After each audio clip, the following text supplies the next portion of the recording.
Allah berfirman, misal contoh, salah satu sumber yang haram yang kita lihat sekarang memang di Indonesia ini sudah merata di masyarakat. Dan kita seakan-akan subhanallah sudah kena dengan hadis baginda Nabi SAW, akan tiba satu zaman nanti di mana tidak ada satupun umatku yang bisa luput dari riba. Masalah riba misalnya. Bukankah sekarang teman-teman sekalian sampai pada tingkat apapun dicicil dan berbunga? Bukankah orang kalau mau beli baju, orang kalau mau beli elektronik, orang kalau mau beli kendaraan, orang kalau mau beli rumah, semuanya dihubungkan dengan masalah riba. Dan ini berbahaya sekali. Riba ini bukan hanya sekedar sesuatu dosa yang seperti zina yang dasarnya besar misalnya. Tapi apa kata Nabi SAW dalam hadis yang sahih riwayat Imam Ahmad? 1 dirham riba lebih berat daripada 36 kali berzina. Bayangkan kalau kita berzina, naudzubillah, sekali, sudah berat hukumannya. Sudah cukup Allah datangkan penyakit kelamin untuk dia sebenarnya. Sudah cukup Allah akan coba dengan bangkrutnya usahanya, ribut dengan istrinya dan suaminya, anaknya jadi sakit dan beragam macam cobaan akan datang. Bagaimana kalau seandainya 36 kali berzina? Padahal 1 dirham, 1.000 rupiah riba. Baik teman-teman sekalian masih pakai kartu kredit sekarang, memaksakan diri untuk pakai. Apa itu? Dipaksakan untuk menyicil sesuatu. 0% kok Ustaz? Baik 0%. Taib, kalau seandainya Anda terlambat 1 hari saja, bukankah kena bunga 50 rupiah? 50 ribu rupiah? 50 ribu bisa saya jangkau, gaji saya 3 juta. Benar, tapi 50 ribu rupiah kalau kita hubungkan dengan hadis tadi, lebih berat daripada 36 kali berzina. Untuk apa? Kenapa harus paksakan diri melampaui kapasitas? Kenapa kalau tetap pakai kendaraan yang lama dulu sampai dikumpulkan dana supaya kita bisa membeli yang cash? Kenapa kita tidak sabar teman-teman sekalian? Toh perangkat di tubuh kita masih aman. Matanya masih sehat, telinganya masih sehat, kulitnya masih bagus, kakinya masih bagus. Kenapa harus paksakan diri? Sementara memang riba, sebagaimana tadi qari kita membaca ayat Al-Quran yang luar biasa. Allah mengatakan, ya ayyuhalladzina amanu la ta'kulur riba adha'afan mudha'afah. Hai orang-orang yang beriman, jangan kalian makan riba bertumpuk-tumpuk, berulang-ulang. Apa makna kalimat ini? Kata sebagian ulama tafsir, yang dimaksud adalah riba itu akan selalu mengikat seseorang, tidak bisa lepas. Makanya setiap cicilannya berjalan berapa bulan ditawarkan lagi yang lain, digoda lagi sama syaitan dengan yang lain. Minimal harus ada yang nyantol. Dan 1 dirham riba lebih berat daripada berzina. 36 kali berzina. Allah berfirman dan mengingatkan kepada kita, menjelaskan tentang solusinya. Lalu apa yang saya harus lakukan Ustaz? Jawabannya Allah yang berfirman dan kekal sampai hari kiamat ditelawakan. Surah Al-Baqarah 276. Dan bagi teman-teman yang masih terikat dengan riba, baca Al-Baqarah 2 ayat ini, 275 sama 276. Tapi saksi bahasan di sini 276-nya. Kata Allah Subhanahu wa taala, "A'udzubillahi minasyaitonir rajim, yamhaqullahu riba wa yurbis shadaqat." Allah pasti memusnahkan riba dan menyuburkan sedekah.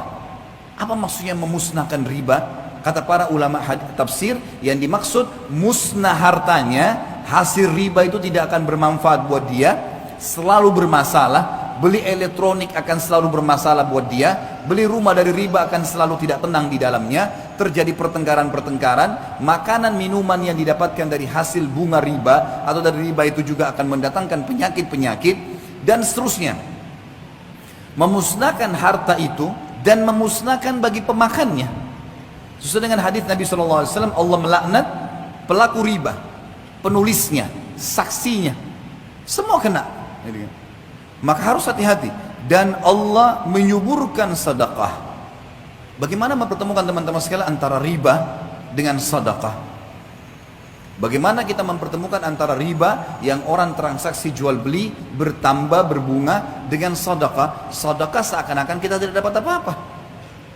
Para ulama tafsir mengatakan yang dimaksud adalah kalau seseorang mau diluaskan rezekinya dan dia tidak akan perlu bergantung pada riba dan hutang, maka dia harus rajin bersedekah. Makin besar dia keluarkan sedekah, maka minimal balasannya 10 kali lipat. Sebagaimana Allah berfirman dalam Al-Quran, dan kita sebagai orang beriman yakin dengan firman Allah. A'udzubillahi minasyaitonirrajim. Faman ya'mal minas salihati. Maaf, ayatnya adalah Man ja'a bil hasanati falahu asyru adhafiha. Al-ayat.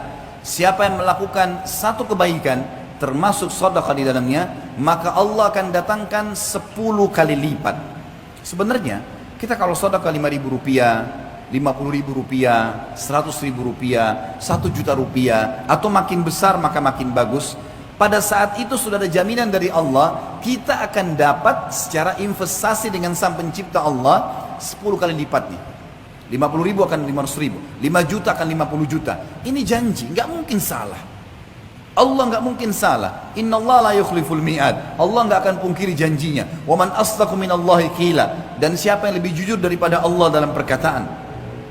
Nggak ada yang salah. Bahkan ada hadis Bukhari, hadis qudsi, Allah berfirman, Nabi SAW mengatakan, Allah berfirman, seluruh amal ibadah anak Adam ditentukan kadar pahalanya 10 sampai 700 kali lipat. Orang yang rajin sedekah mustahil miskin dan mustahil akan membuka pintu utang, otomatis akan selamat dari riba. Karena masalahnya orang kalau riba pasti berhubungan dengan hutang. Dan ini akan berbahaya, memusnahkan hartanya, memusnahkan dirinya. Coba sekarang balik teman-teman sekalian. Saya cuma punya uang 10.000, saya juga mau makan. Berbagilah dengan orang-orang miskin di pinggir jalan sana, walaupun cuma sepertiganya. Di dalam sebuah hadis Bukhari disebutkan, ada 2 orang dari Bani Israel dulu. Dua-duanya orang saleh, beribadah, sahabat dekat. Dua-dua punya kebun bersebelahan. Lalu Nabi SAW mengatakan, pemilik kebun yang pertama, sambil menunggu hujan dari langit karena musim kemarau, dan tidak ada hujan, dia melihat ada awan yang lewat di atas kebunnya. Lalu dia mendengarkan dari awan tersebut suara yang berbunyi, turunkanlah hujan di kebunnya fulan, nama temannya di sebelah.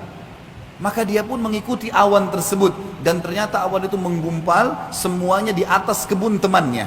Lalu turun hujan yang lebat, sehingga temannya ini jadi subur tanamannya, lagi banyak panennya, sementara yang lain tidak dapat hujan.